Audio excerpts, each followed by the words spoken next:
Good morning my listeners, कैसे हैं आप सब। उम्मीद करती हूँ अच्छे होंगे। और आप सबके नाम तो बड़े प्यारे प्यारे हैं। विराज जी को मैंने बोल दिया है कि भाई सबका नाम यूज़ करना पड़ेगा आपको। और अब देखते हैं वो क्या करते हैं। तो चलिए शुरू करते हैं इसी प्यारी प्यारी बातों के साथ अपनी कहानी replaced bride of double professor को। इस वक्त त्रिशा जिसके मन में सिर्फ एक बात चल रही थी, कब कब जाएंगे ये, मुझे सोना है। जाइए ना अपनी घटिया सी शक्ल लेकर। वैसे विराज की शक्ल काफ़ी अच्छी थी दिखने में। हाँ वो बात अलग थी कि अब त्रिशा को फ्री में मिल गए थे, जिसकी वजह से त्रिशा को उनकी कदर ही नहीं थी। अब विराज खड़े होते हैं और फिर फाइनली अब अपने हाथ में ही प्लेट लेकर के वो बाहर की तरफ निकल रहे थे, जिसे वीर नोटिस करते हुए कहता है, कुछ तो बदल रहा है, कुछ तो। लेकिन जैसे अभी वही गाना गाते गाते विराज के चेहरे की तरफ मुड़ा था, अब विराज उसके हाथ में उस प्लेट को रखते हुए कहते हैं, थोड़ा तू भी बदल जा, वरना खामखा अच्छा नहीं लगता ना भाभी के सामने पिटना। रोई भाभी के सामने तो बदनाम है ही, मेरी वाली के सामने भी। तभी वीर जो पीछे होते हुए कहता है, भाई अब मैं 25 का हो चुका हूँ, तरस खाओ मुझ पर। इस बात पर योग आते हुए कहता है, क्यों क्यों, जब मैं मार खाता हूँ तब तो बड़े मजे लेते हैं पॉपकॉर्न खाते खाते। मैं भी लूंगा तेरे मजे। नविराज उन दोनों को घूरते हुए कहते हैं, पता नहीं कहाँ से मिल गए दो जोकर मुझे। और ये बोलकर वो अब नीचे की तरफ जाने लगे थे। अब वो फाइनली वहां से बाहर जा चुके थे और वहीं त्रिशा जो कि आराम से अपने बेड पर फैल करके अपने दोनों हाथों को फैलाती है और फिर अपने दोनों पैरों को, और फिर जोर से अंगड़ाई भरते हुए कहती है, आज तो मजे करूंगी प्रोफेसर, आज आपकी फील्डिंग सेट है। और ये बोलकर वो अब मजे से अपनी आंखें बंद कर चुकी थी। खाना उसने खा ही लिया था और बस बाकी था तो सिर्फ दोपहर का सोना। और दोपहर में जो उसको खूबसूरत नींद आती थी, वो आराम से अब लगभग 4 से 5 घंटे सोई रहती है। सारे लोग बाहर परेशान भी हो रहे थे कि आखिर मैडम जी कर क्या रही हैं। तभी मृदुल कहती है, मैं देख कर आऊँ क्या। नूर उसको रोकते हुए कहती है, नहीं भाभी आप रहने दो, वो एक्चुअली भाई ने बोला होगा ना उनको पढ़ने के लिए, तो वो डिस्टर्ब हो जाएंगी और भाई को बिल्कुल भी पसंद नहीं है कि उनके कमरे में कोई जाए। तभी सुनकर मृदुल कहती है, हाँ पर आपके भाई यहाँ पर हैं कहाँ, अविराज सर तो नहीं है ना यहाँ पर।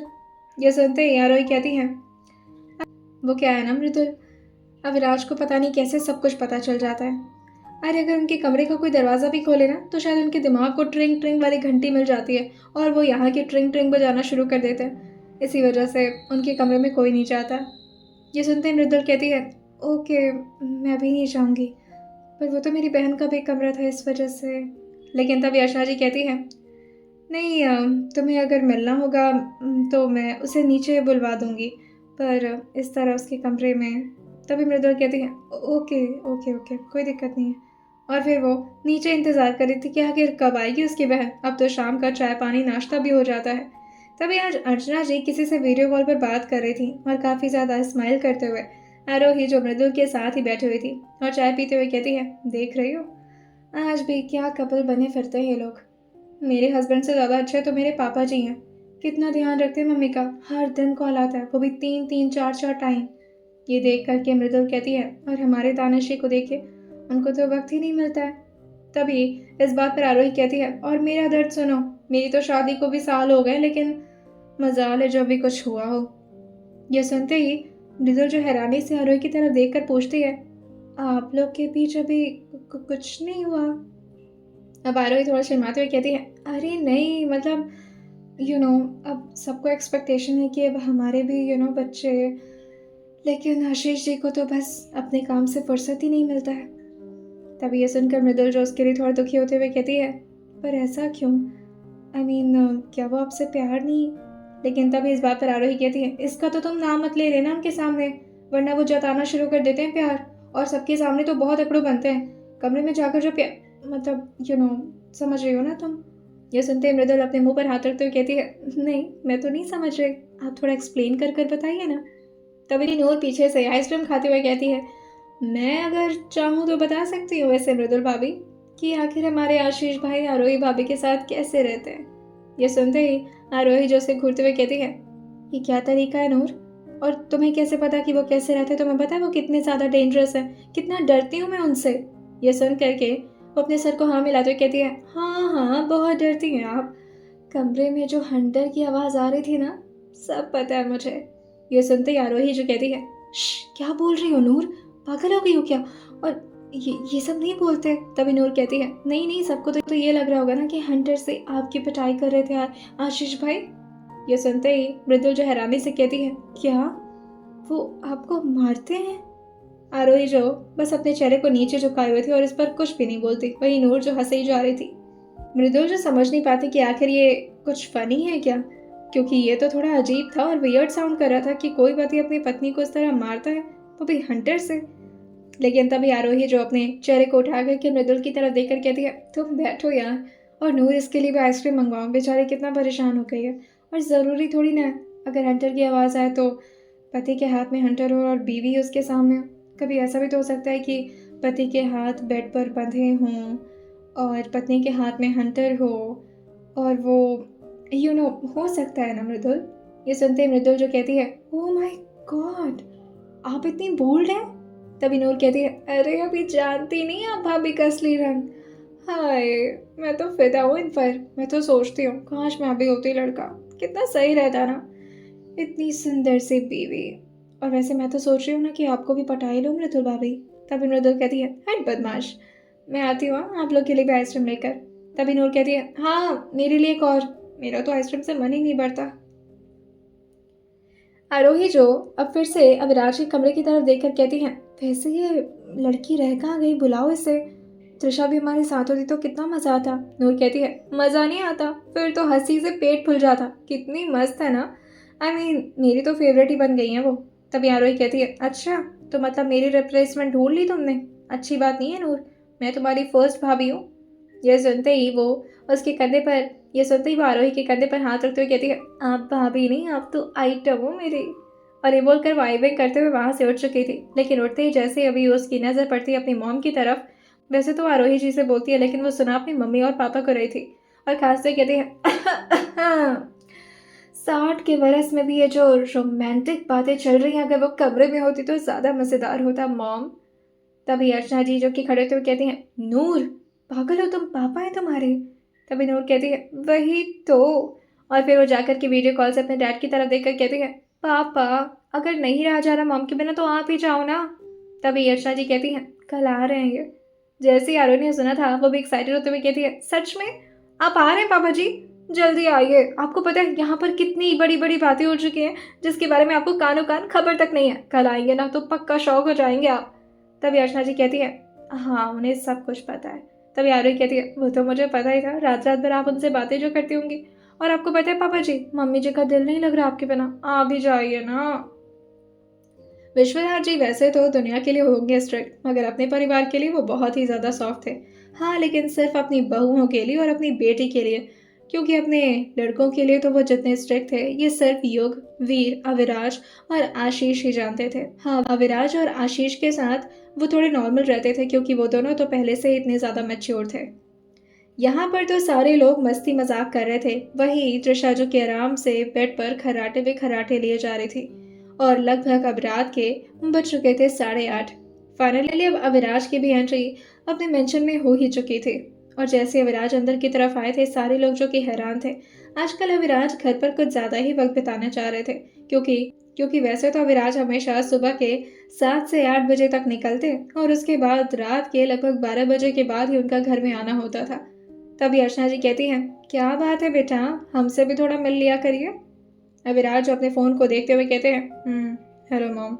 और ये बोल करके वो फ़ोन को ही देखते हुए अब ऊपर जा चुके थे और अपने रूम को खोलते हैं। और जैसे ही रूम को खोले थे, आराम से इस वक्त कोई अपने हाथों में बुक लेकर के ऐसे पढ़ रहा था, वो भी गहन सोच में डूबे हुए, क्योंकि अभी भी त्रिशा नींद में ही तो थी। वो तो बस उसने बालकनी से आ रही गाड़ी की थोड़ी आवाज़ सुन ली थी, जिससे भगवान की कृपा से उसकी नींद खुल गई थी।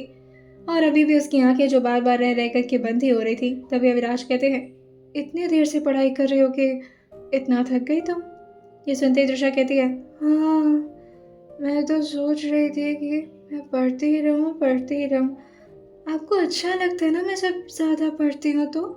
अविराज उसके नाटक को देख पा रहे थे कि आखिर ये कितने साफ सफेदी के साथ झूठ बोलती है। अविराज उसके हाथों से पहले तो बुक लेते हैं और फिर उसे सीधा करते हुए कहते हैं, वैसे मानना पड़ेगा काफ़ी टैलेंटेड हैं आप। इतना टैलेंट तो आपके प्रोफेसर के अंदर भी नहीं है, उल्टी बुक पढ़ लेती हो। तभी त्रिशा जो कि ज़ोर से बुक को बंद करते हुए कहती है, ओह वो अभी उठाया ना तो मतलब उठाया पहले से था, वो नींद से ऐसे पलट गई वो। मैं सही में पढ़ रही थी। अविनाश उसके बुक के उस पेज को देखते हैं और फिर कहते हैं, तो तुम बीच से पढ़ना स्टार्ट कर दी? तुम्हें पता है कौन सी टॉपिक है? तभी तृषा कहती है, नहीं जो भी है पर मुझे ये बहुत अच्छे से आता है, मैंने याद कर लिया इसे, आप रात में पूछ लीजिएगा, ठीक है? अभी तो जाइए, आप नहा लीजिए। अविराज से कहते हैं, तृषा। तृषा को वो इतने प्यार से एड्रेस किए थे कि वो एकदम से अपनी आंखों को उठाकर देखती है कि आखिर अविराज अब क्या करने वाले हैं, कहीं उसे डांटने या मारने वाले तो नहीं। अब इस वक्त बेड के सिरहाने और पिलो के बरों से टिकी हुई थी और उसका चेहरा जो हल्का सा ऊपर की तरफ था। अविराज जो उसके चेहरे की तरफ धीरे धीरे झुकते हुए कहते हैं, तुम्हें कोई आइडिया भी है तुमने कौन सी बुक उठाई है? तृषा ये सुनकर कहती है, नहीं, हाँ, मेडिकल की बुक तो है। अविराज से कहते हैं, अच्छा, और क्या क्या पढ़ा तुमने? तभी तृषा कहती है, मैंने ना सब पढ़ लिया। अविराज से कहते हैं, सब पढ़ लिया? तो फिर तो तुम्हें पता होगा कि इसमें क्या है। तृषा कहती है, हाँ वैसे सस्पेंस क्यों बना रहे, मुझे सब पता है, पर अभी ना मुझे भूख लग रही बहुत जोर की। और जैसे अभी वो उठने वाली होती है, लेकिन अविराज तो उसके ठीक चेहरे के सामने थे। अगर वो उठती तो अविराज के चेहरे से उसका चेहरा सट जाता, जिससे वो थोड़ा सा परेशान होते हुए कहती है, आप जगह देंगे प्लीज़? अविराज उससे कहते हैं, डार्क रोमांस रीडर हो तुम? जैसे अविराज ने इतना बोला था, तृषा कहती है, नहीं, बिल्कुल नहीं। अविराज उससे कहते हैं, पर ये तो डार्क रोमांस नॉवल है। ये सुनते ही तृषा कहती है, पर ये तो ये बगल के शेल्फ पे रखी थी तो मैंने ये बुक उठा ली मैंने। अविराज से कहते हैं, तुम यही बुक पढ़ रही थी ना दोपहर से? तृषा कहती है, नहीं नहीं नहीं नहीं नहीं। अविराज से कहते हैं, कोई बात नहीं, आज प्रैक्टिकल करते हैं। तृषा ये सुनकर कहती है, आप क्या बोल रहे हैं? मुझे इसके बारे में कोई आइडिया नहीं है, ये पता नहीं कहाँ से आ गई। वो मैंने तो मेडिकल साइंस वाली बुक उठाई थी। अविराज से कहते हैं, ये मेडिकल के अंदर की बात है जो बुक्स में भी नहीं लिखी होती है। खैर कोई बात नहीं, मैं तुम्हें सिखाऊंगा। अगर कोई कॉन्सेप्ट समझ में ना आए तो मुझे बताओ, मैं इतना डिटेल में समझाऊंगा कि तभी तृषा जो कि महसूस कर पा रहे थे कि उसके टाइट्स पर इस वक्त अविराज अपने हाथों को बहुत प्यार से धीरे धीरे रखते जा रहे हैं और फिर ऊपर की तरफ आते आते अब उसके थाई तक अविराज का हाथ पहुंच चुका था, जिससे तुरंत ही वो अपने हाथों को ले जाकर अविराज के हाथों पर रखते हुए कहती है, ये 1 मिनट, ये क्या तरीका है? मैंने कहा ना मुझे कोई टॉपिक नहीं क्लियर करना है, हो गया मेरा। अविराज से कहते हैं, नींद उड़ गई तुम्हारी?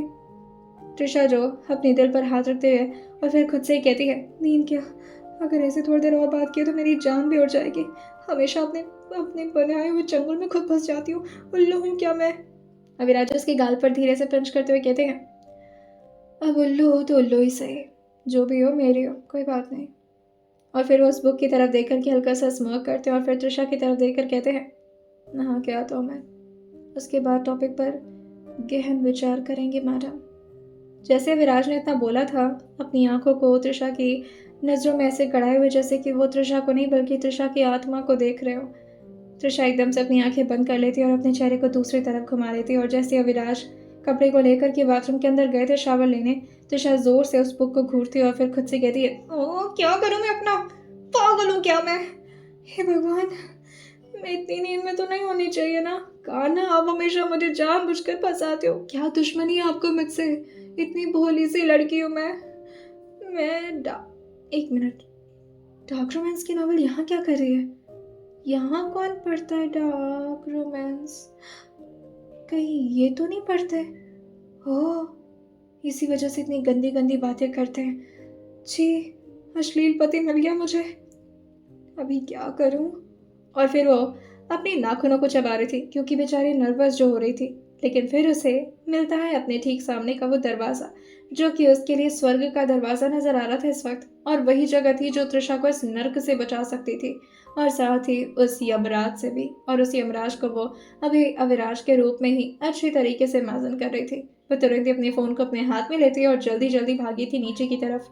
उसने इस वक्त पिंक पुलोवर टी शर्ट पहन रखा था और साथ ही नीचे ब्लैक कलर का टाइट्स, और वो जल्दी से फुटवेयर को पहने हुए जिस तरह से नीचे की तरफ भाग रही थी और आकर के फाइनली हॉल में बैठ जाती है, जहाँ भी ज़्यादा लोगों से नजर नहीं आ रहे थे। बस युग था जो कि अपने दोस्त से इधर उधर टहल करके बातें कर रहा था। त्रिशा जो इधर उधर देखती है तो वहाँ पर जब उसे कोई नजर नहीं आता, वो तुरंत ही जाकर युग के सामने खड़े होते हुए कहती है, सुनिए, आपने किसी को देखा है क्या? मम्मी जी कहाँ हैं और भाभी कहाँ हैं और मेरी दी और नूर कहाँ है? तभी युग जो कि फ़ोन को अपने कान से साइड करते हुए पहले तो म्यूट करता है, फिर कहता है, त्रिशा, तुम यहाँ? सॉरी भाभी, आप यहाँ? तभी त्रिशा कहती है, आप वो सब छोड़िए ना, पहले बताइए सब लोग हैं कहाँ पर? युग कहता है, क्या हुआ? कोई कोई पीछे पड़ गया क्या? त्रिशा विराज के उस कमरे की तरफ देखती है और फिर उस दरवाजे की तरफ, और फिर हाँफते हुए कहती है, हाँ, एक डेंजरस सा सांड पीछे पड़ा हुआ है। आप बताइए ना, कहाँ हैं सब लोग? युग जो हंसते हुए कहता है, अच्छा अच्छा, मैं एक काम करता हूँ, मैं कॉल कर देता हूँ सबको, वो लोग आ जाएंगे यहाँ पर। आपको चलेगा? तभी त्रिशा कहती है, रहने दीजिए, मैं मम्मी के कमरे में जा रही हूँ। और वो जल्दी से जाती है अर्चना जी के कमरे में, जहाँ इस वक्त वो मृदुल के सामने बैठी हुई उसको कुछ समझा रही थी और साथ में कुछ ज्वेलरीज भी वहाँ पर रखे हुए उसको दिखाई जा रही थी। तभी त्रिशा अचानक से जाकर के दरवाज़ा बंद करती और उन लोग के ठीक बीच में आकर बैठ चुकी थी। और जिस तरह से वो बेड पर मेढक की तरह आकर के कूदी थी, वो दोनों तो थोड़ी देर के लिए हैरान ही थे कि आखिर ऐसे क्या हो गया। अर्चना जी पूछती है, क्या बात है त्रिशा, तुम ठीक तो हो बेटा? त्रिशा कहती है, मम्मी जी, अभी ना कोई आएगा मेरे पास और आप बोल दीजिएगा कि आपने उसे नहीं दे। नहीं, मैं क्या बोल रही हूँ, मुझे समझ में नहीं आ रहा मैं क्या करूँ। आप मुझे छुपा कर रखेंगे प्लीज़? तभी मृदुल कहती है, ऐसा भी क्या हो गया है त्रिशा, बताओ मुझे। तभी वो मृदुल से कहती है, दीदू, मैं फंस गई। आपको पता है ना, मुझे नींद आती है, मैं नींद में दूसरी बुक उठा ली और पता नहीं क्या पढ़ना शुरू कर दिया। वो कह रहे कि वो प्रैक्टिकल करेंगे मेरे साथ, ये भी कोई बात होती है?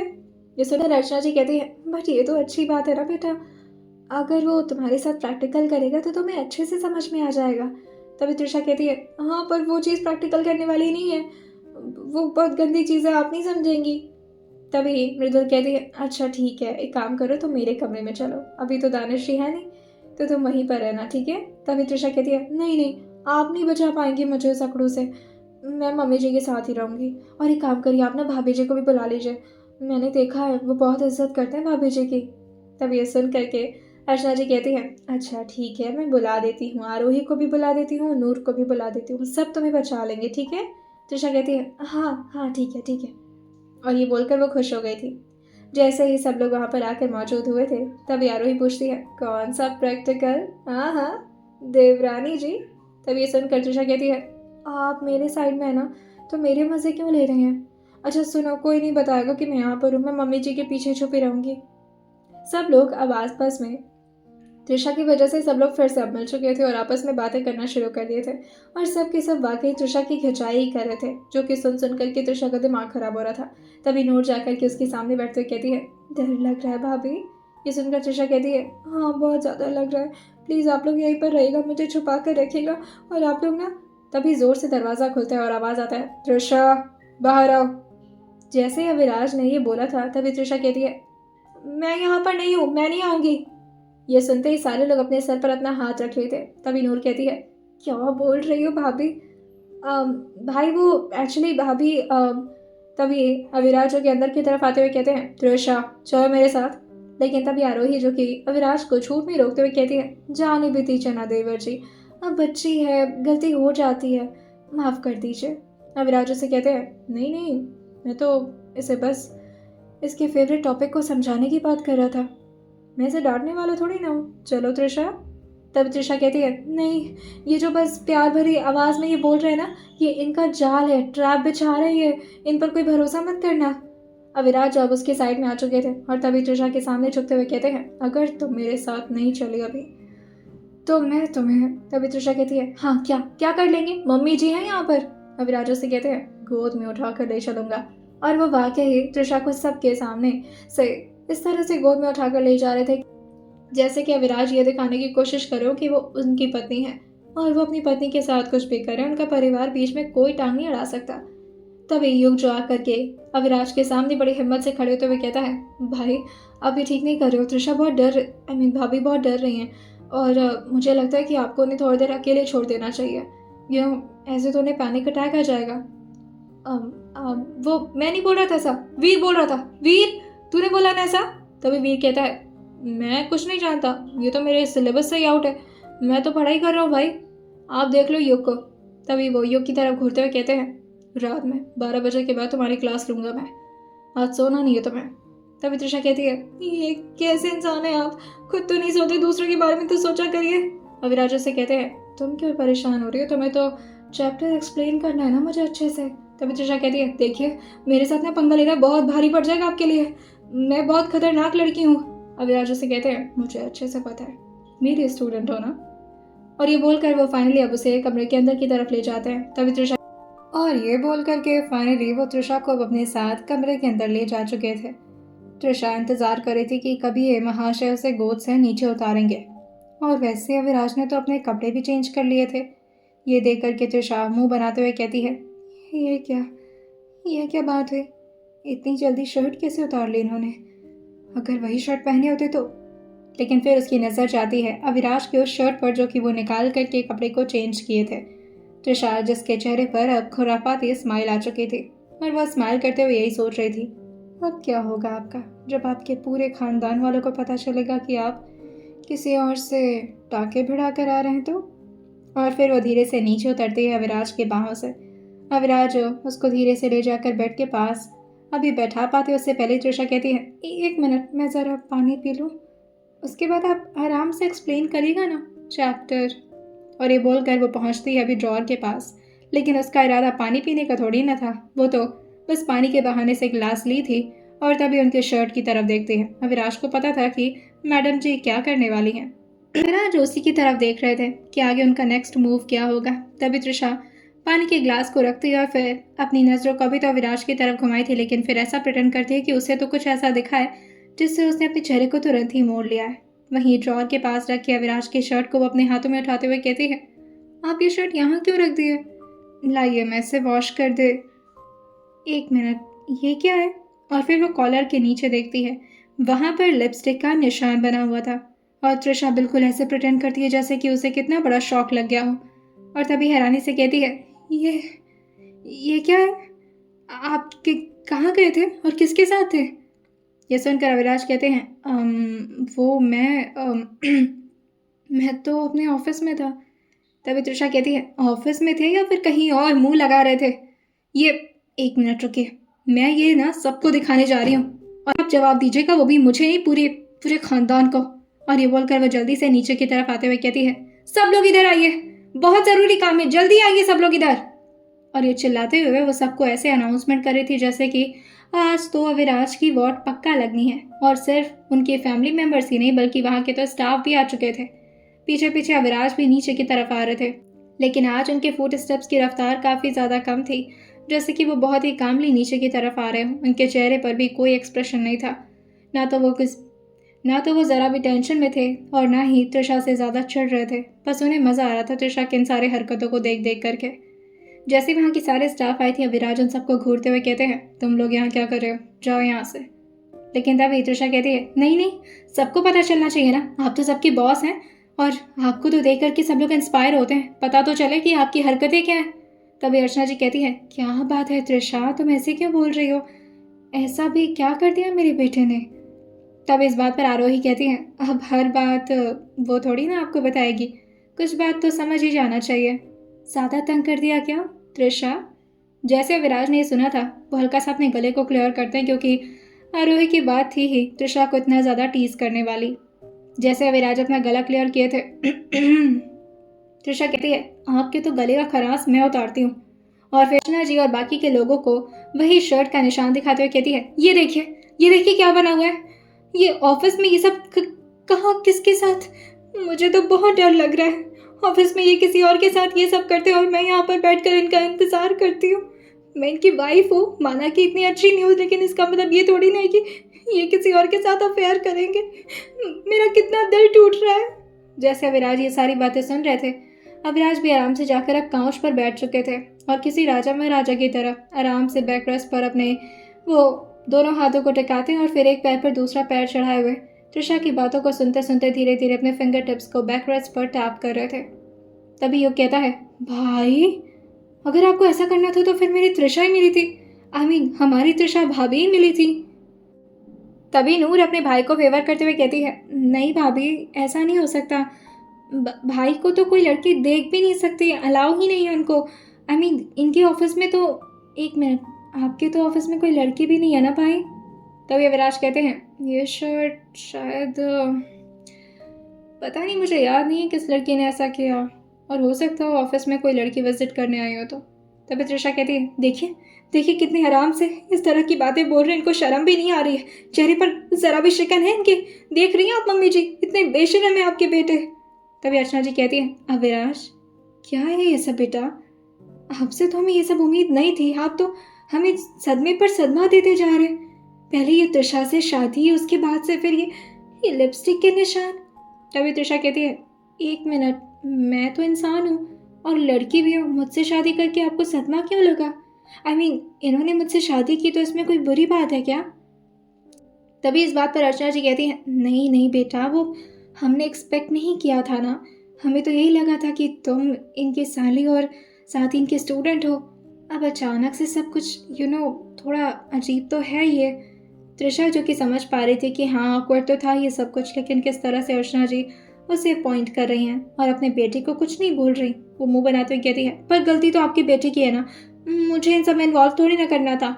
और अगर ये कहे तो मैं अभी यहाँ से जा सकती हूँ, मुझे कोई दिक्कत नहीं, मैं तो कहती हूँ डिवोर्स पेपर भी रेडी। लेकिन जनाब अविनाश का खून अचानक ही खौल उठता है। वो एकदम से खड़े होते हुए कहते हैं, क्या कहा तुमने? त्रिशा जो धीरे से कहती है, मैं ये कह रही थी कि अगर अगर कोई दिक्कत है मुझसे तो मुझे कोई दिक्कत नहीं है डिवोर्स पेपर साइन करने में। अविनाश उसके हाथ से शॉट लेते हुए कहते हैं, तुम्हें एक्सप्लेनेशन चाहिए ना कि ये किसके होंठों के निशान है? तभी त्रिशा कहती है, हाँ हाँ बिल्कुल चाहिए मुझे, पता नहीं कहाँ से किसके। तभी अविनाश कहते हैं, मैं बता दूंगा तुम्हें, रूम में चलो। लेकिन तभी त्रिशा कहती है, नहीं नहीं, फैसला यही होना चाहिए, रूम में कोई घपलाबाजी नहीं चलेगा। आप पूछिए मम्मी जी, यहाँ भी पूछिए ना। अर्चना जी कहती हैं, मुझे ना बहुत तकलीफ हो रही है अविनाश ये सब सुनकर। त्रिशा क्या कम है, क्या वो ये सब नहीं करती है? जैसे ही त्रिशा ने ये सुना था, वो अपने चेहरे को एकदम हैरानी से उनकी तरफ मोड़ते हुए धीरे से कहती है, ये क्या बोल रही हैं मम्मी जी, उनको ये क्या, ये भड़का क्यों रही है? तभी आरोही कहती है, हाँ वही तो देवर जी, क्या त्रिशा ये सब नहीं करती है जो आपको कहीं और जाना पड़ता है ये सब करवाने के लिए? तभी अविनाश जो त्रिशा की तरफ देखते हैं और फिर अपने चेहरे को हल्का सा नीचे की तरफ झुकाते हुए कहते हैं, अब मैं क्या बोलूँ त्रिशा, क्या आप इसका कोई जवाब देना चाहेंगी? तभी त्रिशा अपने चेहरे को जल्दी जल्दी ना मिलाकर कहती है, नहीं नहीं नहीं, वो मैं। तभी नूर कहती है, हाँ त्रिशा भाभी, आप तो ये सब करती होंगी खुद ही, फिर भाई को किसी और की जरूरत क्यों पड़ रही है? भाई? तभी अविनाश जो कहते हैं, त्रिशा। त्रिशा जो मुंह बनाते हुए कहती है, हाँ वही तो बात है, जब मैं ये सब कर सकती हूँ तो आपको किसी और की क्या ज़रूरत है? अर्चना जी कहती है, हाँ तो बस ना अविनाश, आइंदा से कभी अगर किसी लड़की का निशान तुम्हारे शर्ट पर दिखाना, मैं तुम्हारी सारी शर्ट फाड़ दूंगी, बता रही हूँ मैं। ये सुनते अविनाश कहते हैं, okay mom, I got it. और फिर वो त्रिशा की तरफ देखकर कहते हैं, चलो। त्रिशा कहती है, कहाँ चलो? चलो और प्रूव करो कि तुम ये सब कर सकती हो, ताकि मुझे कहीं और मुंह ना मारना पड़े। त्रिशा, इतनी प्यारी वाइफ होने के बाद भी मुझे ये सब करना पड़ रहा है बाहर जाकर, it's so shameful right? Trisha कहती है, हाँ हाँ हाँ, पर मैं कहाँ से आ गई बीच में, मुझे तो। त्रिशा समझ ही नहीं पा रही थी कि वो हर बार अपने ही बनाए हुए प्लानिंग में क्यों फंस जाती है। अविनाश जो उसका हाथ पकड़ते हुए कहते हैं, चलो भी अब। और त्रिशा मुंह बनाते हुए शर्ट को यूं ही अपने हाथों में जकड़े हुए ऊपर की तरफ जाने लगी थी। और फिर जैसे अविनाश फाइनली दरवाजे को बंद करते हैं, त्रिशा जो धीरे से कहती है, वो लेकिन तभी अविनाश उसको रोकते हुए कहते हैं, वेट एलेक्स। तभी अविनाश जो कि एलेक्सा को ऑर्डर देते हुए अब लाइट को पूरी तरह से डिम करवा दिए थे। और जैसे ही त्रिशा को यह एहसास होता है कि अब तो बहुत ही हल्की लाइट ऑन हो चुकी है और साथ ही माहौल कुछ अजीब ही बनता जा रहा है, त्रिशा शर्ट को एक साइड में फेंकते हुए कहती है, नहीं नहीं, मेरी बात सुनिए, देखिए मुझे ऐसा लग रहा है ना कि गलतफहमी हो गई है, आप तो ऐसा कर ही नहीं सकते। अविनाश उसके हाथ को पकड़ते हुए कहते हैं, नहीं त्रिशा, मैंने ऐसा किया है, क्या करूँ, तुम अब भाव ही नहीं देती हो मुझे, कहीं और तो मुंह मारना पड़ेगा ना। तभी त्रिशा कहती है, ये कैसी बातें कर रहे हैं आप, कितने अच्छे थे और आपकी लैंग्वेज को क्या हो गया? वो त्रिशा के हाथ को धीरे धीरे पकड़ते हुए कहते हैं, तुम्हारा असर हो रहा है मुझ पर, देखो लैंग्वेज भी खराब हो रही है मेरी, कहाँ अब्रॉड में पढ़कर आया था और कहाँ मुंह मारने जैसा घटिया शब्द यूज़ कर रहा हूँ, देख रही हो बीवी की संगत का असर। तभी त्रिशा कहती है, हाँ हाँ, मैं देख रही हूँ। बहुत बुरी बात है ये। आइंदा से ऐसे नहीं बोलते, गंदी बात होती है। अविनाश कहते हैं, कोई बात नहीं। कुछ गंदी बातें अच्छी लगती हैं, स्पेशली अगर वो हस्बैंड वाइफ के बीच में हो तो। मुझे क्या लगता है कि आपको थोड़ा रेस्ट करना चाहिए। कितना थक कर आए हैं ना आप, देखिए। देखिए देखिए कितना थकान है आपके चेहरे पर। अविराज जो प्यार से उसके कमर पर धीरे धीरे अपने फिंगर टिप्स को सहलाते हुए कहते हैं, वही तो त्रिशा, देखो ना कितना थक गया तुम्हारा हस्बैंड। अब अपने थके हुए हस्बैंड को थोड़ा स्ट्रेस फ्री फील कराओगी प्लीज़? मेरी थकान दूर करोगी? जैसे ही त्रिशा ने इतना सुना था, वो अपने चेहरे को धीरे से नाम हिलाते हुए कहती है, नहीं नहीं नहीं, मैं ये क्यों करूं? मुझे नहीं करना है, मुझे कुछ नहीं करना। आप दूर जाइए, मैं चिल्ला दूंगी। अविराज उसे कहते हैं, तो चिल्ला दो। तुम जितना चिल्लाओगी घर वाले उतना ही अच्छा समझेंगे मुझे। क्यों ना तो मैं सेटिस्फाई कर रहा हूँ, सबको तो यही लगेगा ना। तभी त्रिशा कहती है, आप बहुत गंदी बात करते हैं। देखिए मैं ये कह रही थी कि वो निशान जो थे ना, शायद मेरे ही होठ के होंगे। वो क्या है कि मेरे मेरे मुंह से लग गया होगा। अविराज से कहते हैं, पागल हो क्या तुम थोड़ी ना ऐसा करोगी कि तुम वार्डरोब से मेरे सारे शर्ट को निकालो, फिर उस पर अपने होठों से लिपस्टिक के निशान छोड़ो ताकि तुम मुझे फंसा पाओ। तभी त्रिशा कहती है, हाँ पर आप फंसते क्यों नहीं हैं? अविराज से कहते हैं, क्योंकि मैं अविराज मेहरा हूँ, डॉक्टर अविराज मेहरा, और ऐसा लगता है कि तुम ऐसे बचकानी हरकतें करके मुझे फंसा पाओगी। तभी त्रिशा कहती है, तो कैसे फंसेंगे आप? अविनाश पूरे एटीट्यूड के साथ कहते हैं, डॉक्टर अविनाश मेहरा कभी नहीं फंसते, उन्हें सिर्फ ट्रैप बिछा करके लोगों को फंसाना आता है।